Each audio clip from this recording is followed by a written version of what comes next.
Hello everyone, मैं आपकी psychology teacher हूँ और आज हम पढ़ने वाले हैं साइकोलॉजी का फर्स्ट चैप्टर। बेसिकली इसमें मैं इंट्रोडक्शन कवर करने वाली हूँ। So the chapter name is an introduction to psychology और डिटेल में हम लोग ये पढ़ने वाले हैं। ये चैप्टर जो है वो बाइलिंगुअल होने वाला है। I am going to use the English and Hindi both the languages. तो जो बच्चे हिंदी मीडियम से हैं वो भी अगर ध्यान से सुनेंगे तो उनको भी ये चैप्टर समझ में आ जाएगा। आपको करना कुछ नहीं है, बस अपनी बुक को या जो भी नोट्स हैं आपके पास उनको अपने पास रखिए। जो भी आप यूज़ करते हैं मार्कर, पेंसिल, पेन, उससे मार्क करते जाइए जो भी इम्पोर्टेंट लाइन या वर्ड आपको लगता है कि ये इम्पोर्टेंट है। तो ना डिले ना करते हुए we are going to start this chapter now. So the chapter name is an introduction to psychology. जैसे कि इस चैप्टर से ही क्लियर हो गया है कि इस पूरे चैप्टर में आप लोग साइकोलॉजी का इंट्रोडक्शन पढ़ने वाले हैं, जिसमें बेसिक डेफिनेशंस आएंगी, साइकोलॉजी में क्या किया जाता है, क्या स्कोप और फील्ड है, इसके बारे में हम लोग पढ़ेंगे। Now, come to the first line. As human beings, our curiosity drives us to know the reason behind various events happen around us. So as a human being हमारे अंदर एक नेचुरल ड्राइव होती है जिसे क्यूरियोसिटी कहा जाता है, और इस क्यूरियस ड्राइव के कारण ही हमारे आसपास जितने भी इवेंट्स होते हैं, जितनी भी घटनाएं होती हैं, जितने भी इंसिडेंट्स होते हैं, उसके पीछे क्या रीज़न्स हैं हम उनको जानना चाहते हैं कि ये किस लिए हुआ, क्यों हुआ, या हमारे साथ क्यों हुआ, किसी और के साथ क्यों हुआ। ये एक नेचुरल ड्राइव होती है जो हमारे अंदर होती है, जहाँ पे हम रीजंस को जानना चाहते हैं। Now come to the next line. Whenever we meet somebody or see someone doing something, we immediately try to understand as to why this person is doing this kind of activity. जब भी हम किसी को देखते हैं कि वो कुछ कर रहा है, कोई एक्टिविटी कर रहा है, तो हम समझने की कोशिश करते हैं कि ये क्या एक्टिविटी कर रहा है। We will become curious, immediately होता है, and that will happen with child also, जो सबसे ज़्यादा क्यूरियस रहता है, क्योंकि बचपन में वो एक ऐसी स्टेज होती है जहाँ बच्चा बहुत सीख रहा होता है, and because of the curiosity. Now I am going to give a example कि एक मदर है, वो पेंटिंग कर रही है। अब जो छोटा बच्चा है वो क्यूरियस हो गया कि व्हाट मदर इज़ डूइंग, और वो अपनी मदर को बोलता है कि I am also going to do the painting. वो कलर्स के साथ खेलेगा, ब्रश के साथ खेलेगा, because he is very curious. So similarly, when we often try to understand our own experience and behavior in different situation. Similarly, जिस तरीके से हम दूसरों का behavior समझने की कोशिश करते हैं कि वो लोग क्या कर रहे हैं, उसी तरीके से हम अपना खुद का बिहेवियर और एक्सपीरियंसेस भी समझने की कोशिश करते हैं, जो एक डिफरेंट सिचुएशंस में होती हैं, डिफरेंट इवेंट में हमारे साथ होती हैं. So now here I want to add one line कि हमारी जो लाइफ होती है वो इवेंट्स के अंदर होती है. हमारी लाइफ में पैटर्न्स होते हैं. उन पैटर्न्स के अंदर, उन इवेंट्स के अंदर हम चीज़ों को एक्सपीरियंस करते हैं. जब हम उन चीज़ों को एक्सपीरियंस करते हैं अपनी फीलिंग के अकॉर्डिंग या अपने परसेप्शन के अकॉर्डिंग हम बिहेवियर करते हैं. तो मान लो कोई इवेंट हुआ, उस इवेंट के कारण हमें गुस्सा आ गया. अब हमारा माइंड प्रोसेस जब चल रहा होता है तो हम कई बार अपने आप से बात करते हैं और हम कहते हैं कि छोटी सी तो बात थी, मुझे गुस्सा नहीं करना चाहिए था, I need to control my anger, I need to learn how to control the anger. तो ऐसी सारी मेंटल प्रोसेसेस हमारे अंदर चलती रहती हैं और हम उस चीज़ को समझने की कोशिश करते रहते हैं कि एक्चुअली में हमने ऐसे क्यों बिहेव किया. The eagerness and curiosity guide us to think as to how people are different from each other in terms of their intellect, aptitude and temperament. क्योंकि हमारे अंदर इतनी ईगरनेस होती है, क्यूरियोसिटी होती है, जो हमें हमेशा गाइड करती है to think how people are different to each other. जैसे कि हम सब लोगों को पता है कि हम लोग एक दूसरे से बिल्कुल डिफरेंट होते हैं. हर लोग कोई भी जो व्यक्ति होता है अपनी एक यूनिक जर्नी पर होता है. बट किन टर्म्स के ऊपर हम बोल सकते हैं कि कोई एक इंसान दूसरे इंसान से बिल्कुल अलग होता है? तो ये टर्म होते हैं intellect, aptitude and temperament. Intellect meaning कि जो हमारे मेंटल प्रोसेसेस होते हैं कि किस तरीके से हम किसी चीज़ को समझते हैं, अंडरस्टैंड करते हैं, लर्न करते हैं, वो चीज़ें इंटेलेक्ट के अंदर आती हैं ना। एप्टीट्यूड, जो स्किल्स हमारे अंदर पहले से ही नेचुरली होती हैं, that's come to the aptitude. Temperament, जिन इवेंट्स को हम इमोशंस के थ्रू फील करते हैं, फील करने के बाद जब हम परसेप्शन बना लेते हैं और उस परसेप्शन के अकॉर्डिंग हम बिहेव करना स्टार्ट करते हैं, तो वो टेम्परामेंट में आता है।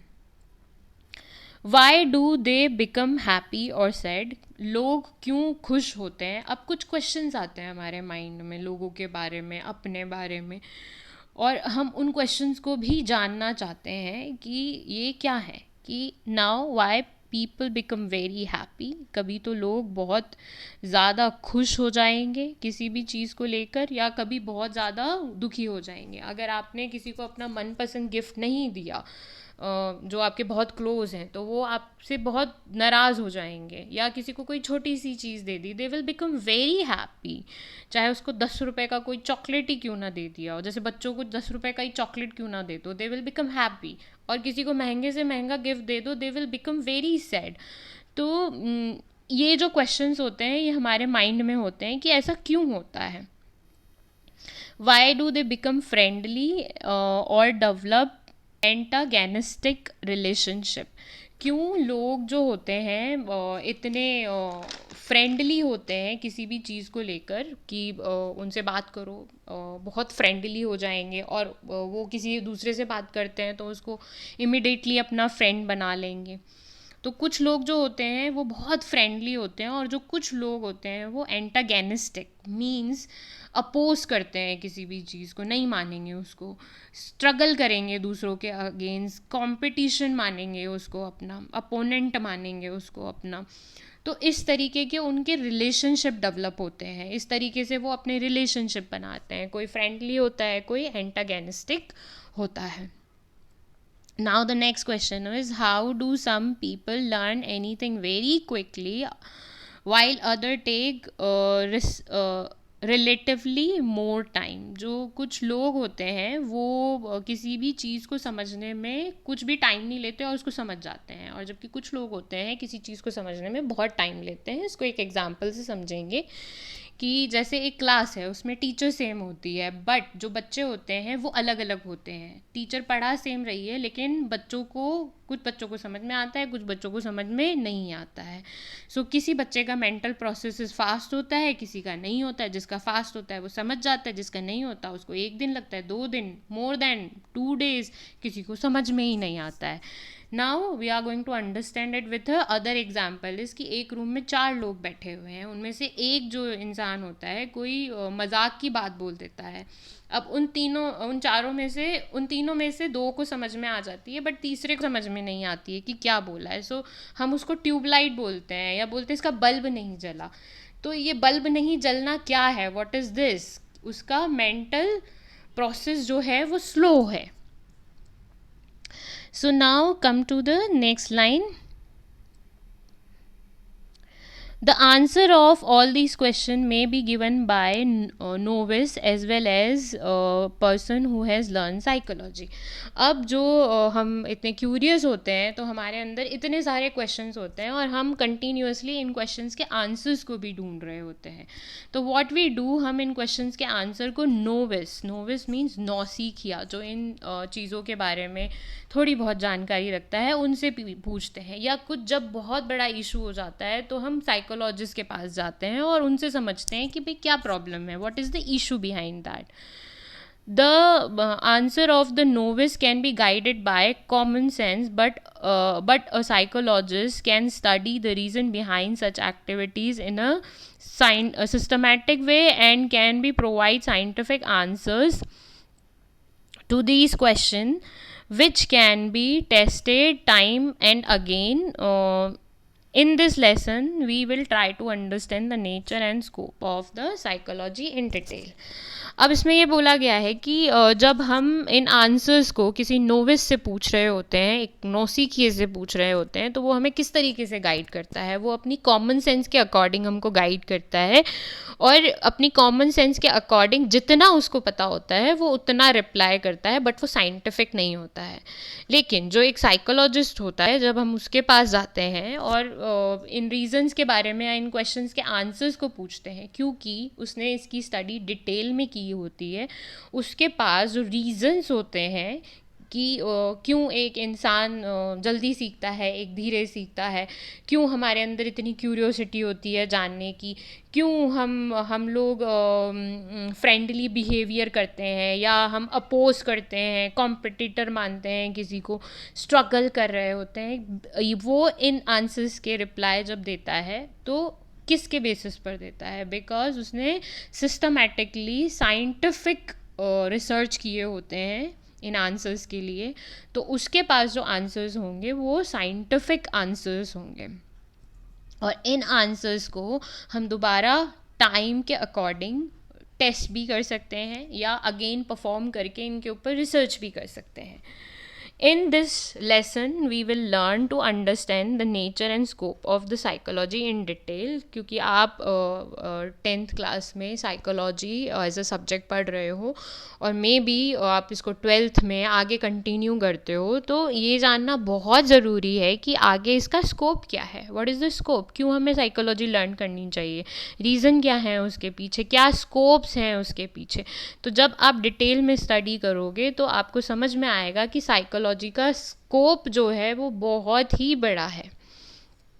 So now come to the objective of this lesson, कि आप क्या सीखने वाले हैं। After studying this lesson you will be able to explain the nature of psychology and the definition. अगर आप इस चैप्टर को पढ़ेंगे आगे तो आपको साइकोलॉजी का नेचर समझ में आएगा कि कहाँ से ये आई, मीनिंग क्या है साइकोलॉजी का, इसको कैसे डिफ़ाइन किया जा सकता है, ये सारी चीज़ें हमें इस चैप्टर से समझ में आएंगी। Describe the scope of psychology, हम लोग साइकोलॉजी में आगे जाके आप लोग साइकोलॉजी में आगे जाके क्या कर सकते हो, इसका स्कोप क्या है, कौन सी फील्ड में आगे जा सकते हो। Elaborate the basic psychology processes and explain the field of psychology. Basic processes समझ में आएंगे आपको साइकोलॉजी के, और आपको समझ में आएगा कि आगे आपको किस फील्ड के अंदर जाना है। सो इस पैराग्राफ में कुछ स्पेलिंग्स आई हैं जो आई थिंक आपको अंडरलाइन करनी चाहिए, और if you want to write down the meaning you can. Novice, that mean नौसिखिया। एंटागोनिस्टिक, दैट्स मीन विरोधी, अपोज करने वाला। Intellect, that's related to the thinking and the way we learn. Aptitude, natural ability और skills. Temperament, that's mean किसी भी व्यक्ति का characteristics, how they feel and how they behave. That's it. Chapter को आगे कंटिन्यू करने के लिए soon I am going to add the new video, जिसके लिए you need to subscribe my channel, and please don't forget to press the bell icon. Thank you so much and keep smiling. Take care and bye.